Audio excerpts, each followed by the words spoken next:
Welcome everybody to Pandora's Box, May 2018. This is a new show I'm starting. I'll be doing it once a month, hopefully if time permits, covering the paradigm shifting things that occur in society that change the perspective of the mass population at large.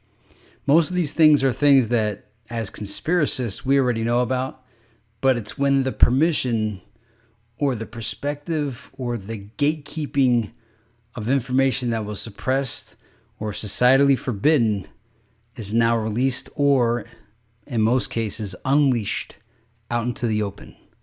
And when I say Pandora's Box, I don't know what the positive version of Pandora's Box is, but this is a new segment. So I track what the mainstream allows people to know. And as conspiracists, we actively hunt for information that is unacknowledged by the mainstream establishment, as well as society, allowing the conversations to occur. Concepts of the media techniques are status conferral and selective exposure. I spoke about them on this channel many times. Status conferral is like events like the Elian Gonzalez thing in the past, O.J. Simpson trial, Lacey Peterson, Chandra Levy, Monica Lewinsky, these news events that happen for a long period of time that also there's a surface story, but then there's always an underlying subconscious agenda behind them. The other is selective exposure, and selective exposure is where the media actively, and it's not necessarily them, it's the gatekeepers, actively prevent certain perspectives from ever airing, and not just perspectives of like political ideology, but also of technological advancements, especially disruptive technology. So selective exposure makes sure to keep everybody in the predefined box. It's a large box. They have a very large box, so you don't see that you're being selectively exposed to certain topics. But they keep you in that box. And sometimes things leak outside the box. And either they extinguish the story or they have to shift the story to their advantage, spin it. So that's what I'm always looking out for, is to see when those events happen. How do the things leak outside of Pandora's box? The things that they want you to forget. People usually have to wait for permission to talk about topics such as the television's limited hangout of the Edward Snowden revelations of surveillance and loss of privacy. So what I mean by that is, if you had your thinking cap on, you had to have known that the invasion of privacy was going on. But it wasn't until it appeared on television that people were given the permission to talk about surveillance and privacy invasion. Now, conspiracists always talked about it, but it wasn't until TV allowed people to think about it did people actually have these conversations out in public. All of the shows that I do on my channel are to get these forbidden topics spoken out loud. I'm trying to give people permission, but most people will only accept permission from the authoritative establishment. So I just try to put some of these ideas out there, put the seeds out, and sometimes they sprout. And for another example is people keep waiting for permission to believe in aliens. It's like they have to wait for the government to disclose the existence of aliens before they could believe in it. Other examples were Donald Trump and Bernie Sanders. They were both great examples of the Pandora's Box shifting society. You know, they said things that we've been forbidden to speak about. Trump said a lot of things, and Bernie Sanders said he was a democratic socialist. And both of the Trump and Sanders empowered people to then come out of their own silence and speak out. I might change the name of this segment to the pink elephant, because in some cases it's really acknowledging the pink elephant in the room that nobody acknowledges. But Pandora's Box seems more dramatic, and it's the unleashing of the inconvenient truths out into society. And like the Pandora's Box story, sometimes unleashing these things have negative consequences. But at the bottom of Pandora's Box, there is always hope.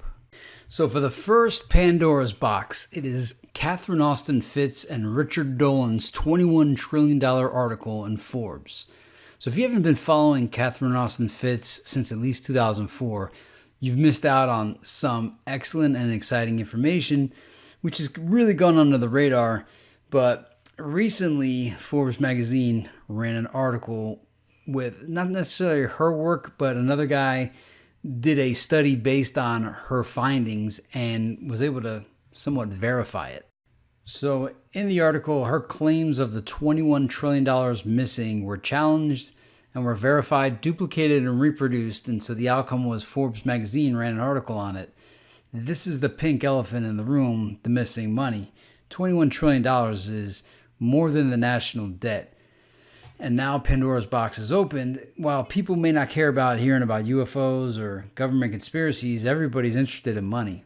So regardless of how a person will feel about this, anyone seeing this article, seeing 21 trillion missing, and if they investigate Catherine Austin Fitts, like look into all the past 15 years of Catherine Austin Fitts interviews and they start listening to them, things are going to start changing dramatically because the truths and the information Catherine presents are profound.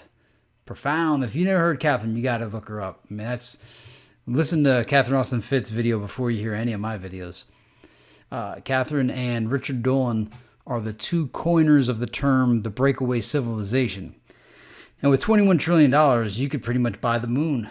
I mean, that will definitely fund a breakaway civilization. So Catherine does a lot more than just this, but she was the original discoverer of the black budget when she worked at HUD. And she's the coiner of the popsicle index and the red button in the center of the room. You got to look up Catherine Austin Fitts. Plus, what's neat, happy news is she did like the marriage ceremony for Richard Dolan and Richard Dolan's new wife. And it was in like the middle of Australia at a place called Uluru. Not Uhuru, but Uluru. I can't pronounce it. It's like Uluru. So it's really nice to see Catherine doing the wedding vows for Richard Dolan and his new wife. If you're a longtime ufologist, you'd appreciate that. I'll have the link to the Dolan-Catherine interview in the description below. I think the story broke on Lee Camp's show, which is, I think, on Russia Today, Russia TV. Now, here's how it was covered in some articles. So we got Forbes magazine, 21 trillion missing from U.S. Treasury. And then you got MSU scholars find 21 trillion in unauthorized government spending, Defense Department to conduct first ever audit, missing money. And we also has our government spent 21 trillion of our money without telling us. That was the Forbes article. And then for a full disclosure, we'll show that there is a debunk website. So here it is. It's at metabunk.org. Debunked missing 21 trillion, 6.5 trillion, 2.3 trillion. And they do their best to explain it away. You can see there's Lee Camp, so it's referring to his interview.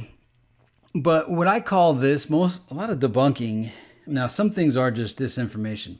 And I don't know if this is true or not, but I'll take Catherine Austin Fitts' side of the story any day. But a lot of debunking is what I call apologetics. Now, apologetics is usually limited. Most of the people think of it in terms of like religion.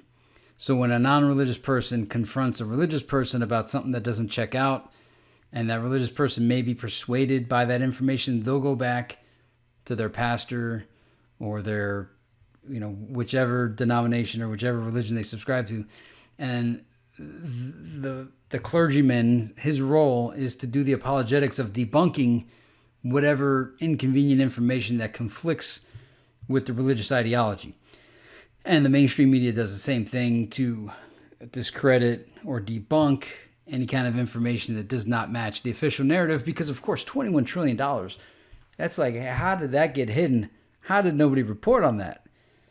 And it opens up a ton of questions. As a fan of Catherine Austin Fitts, it's enjoyable to see that she's been recognized finally in a mainstream publication, and hopefully more and more people discover what her message is, because it's not so much to say, hey, the U.S. is spending your money incorrectly.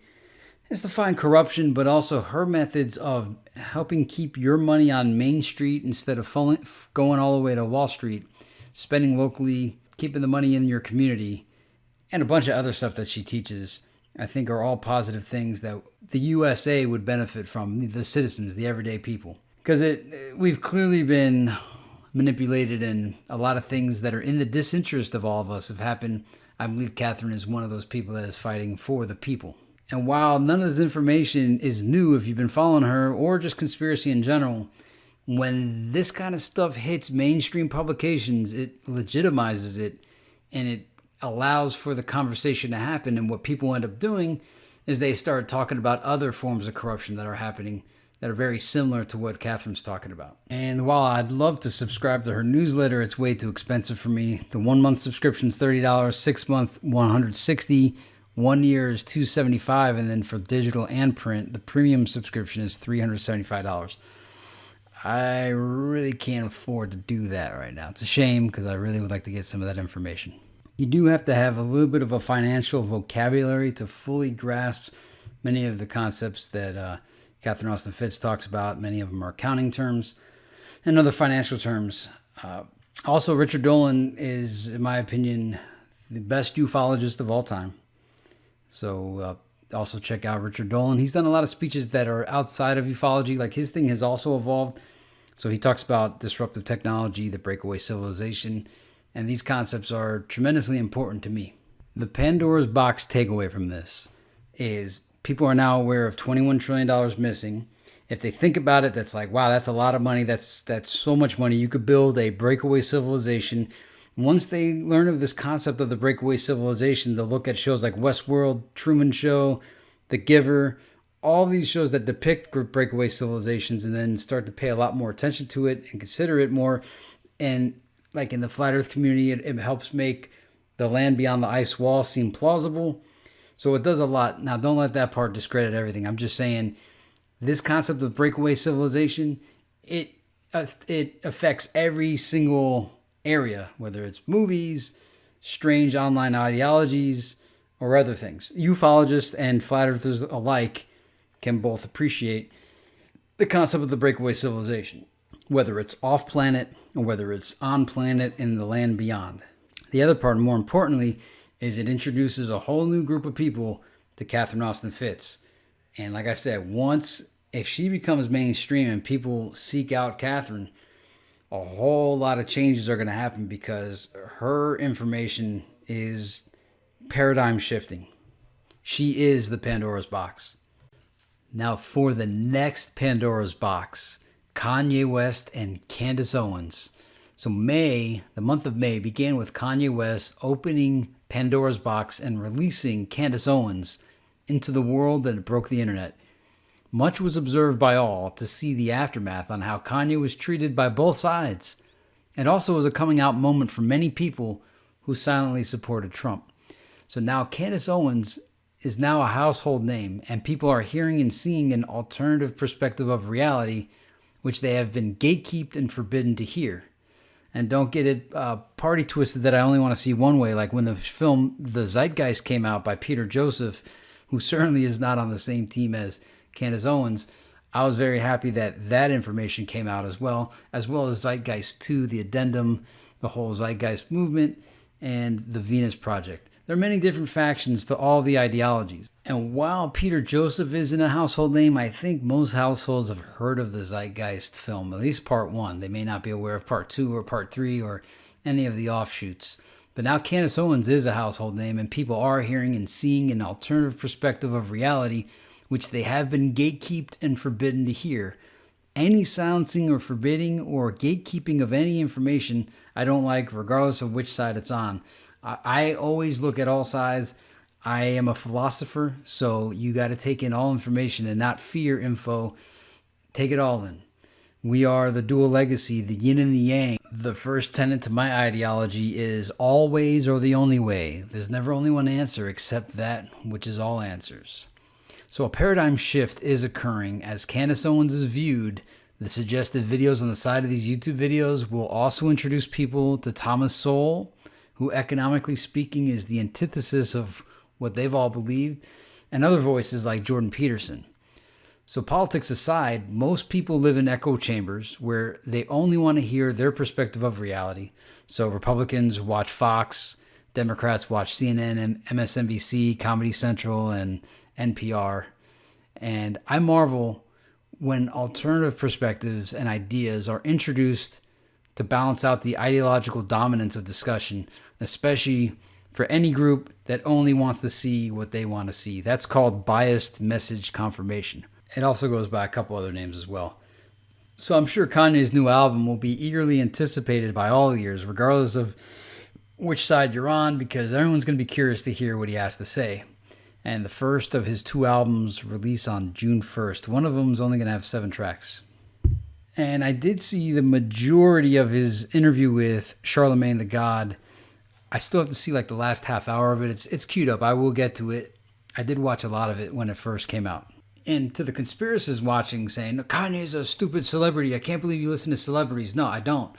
Remember, the premise here is I look for what the media allows people to talk about. You see, or what, when I go to see movies, I like to see what's being pushed on the mind of people, what people are now introduced to. Because I try to explain all kinds of controversial topics to people, but unless it's on TV, they won't talk about it. So now, these things, this is like sticking your finger in an anthill.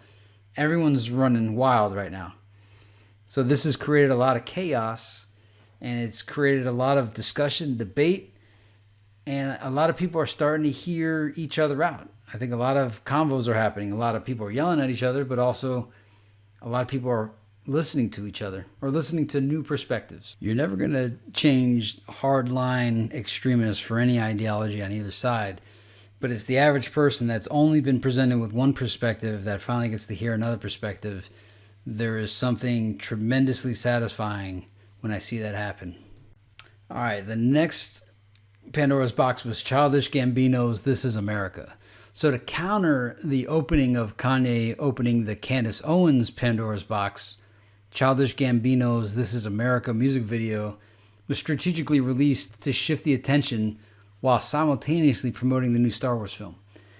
So I don't know if it fully put the genie back into the bottle, but it did bury the Dragon momentum news cycle of Kanye and Candace, which seemed to be like every single day, all day.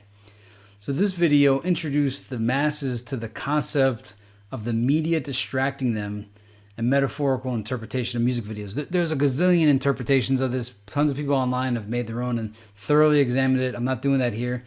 But again, conspiracists are aware of this, but the average person isn't. So if this video put this thought into people's mind that the media distracts them with distractions, mission accomplished, and that is, I applaud that, and that's great. It would be ironic if the video was in fact a distraction to take away from Kanye and Candace. But hey, 198 million views of it as of this video being made. So that's impressive. I think the main character of the video is in the Han Solo film. So Childish Gambino, This Is America, had a cultural impact and probably opened people's minds to new concepts that they hadn't possibly thought of. Because when you reach 198 million people, and if they investigate and they start to learn about artistic interpretation, metaphors, analogies, that may, a percentage of those people, that's going to be an aha moment for them. And they'll now interpret more things deeper than just the surface. And that's what I'm always trying to get people to do. Dig deeper than the surface. Don't fall for the surface matter. There's always an underlying, sometimes subconscious meaning to something. And there was a series of world political events that occurred. North Korea released 3 American hostages, maybe more, I don't know, I didn't follow the story. I also heard that the U.S. Embassy was moved to Jerusalem. And, media events, whatever, planned, staged, history, yada, yada. But these happened and they kind of shifted public perception of the current administration. They're actually starting to get things accomplished per se. The North Korea thing hasn't been fully finalized yet, so who knows what will happen there. But I do see a shift beginning to occur. So it's not quite a Pandora's box, but it's a paradigm shift to see attitudes starting to shift. It's another thing I watch is how public perception shifts and modifies as new information comes out, new events take place. So they're just worth noting. Again, history, who even believes it? But I'm just acknowledging these things are occurring and slight perception shifts are occurring. Like when I was a ufologist, we'd always measure the public perception of UFOs. Now it's reached beyond 50%. I think most people in the United States now believe in UFOs, if not the whole world. So as paradigm shifting things happen in June, drop them in the comments so that I'll have something to look at to see what everyone else is looking at, and I'll try to present them in the next Pandora's Box episode occurring at the end of June. I can't even guarantee that I'll get to an episode 2. I thought this episode was going to be about 4.5 minutes long, and it's turned into 20, but that's because I wanted to lay the groundwork on what I mean by Pandora's Box. I don't mean that any of this stuff was new to me, but these are things that reached the tipping point. There are concepts that have hit the mainstream that were once underground, and these will have ripple effects, butterfly effects, things down the line. These are the things that came out of the box these are those butterfly effects moments that shift the course of history, I think. And there was many more in May, but those were the big ones that came to my mind. I hope to report next month that some kind of free energy device is released to the population, and 3D printers are dramatically improved, and biotechnology allows people to live as long as they want. But somehow I doubt any of those 3 things will happen. But we could hope. Until then, keep an eye out on Pandora's Box. Always observe the pink elephant in the room. Spot it, call it out. And that's how we move forward, by putting things out in the open, making the dark come out into the light. And I'll see you guys next time.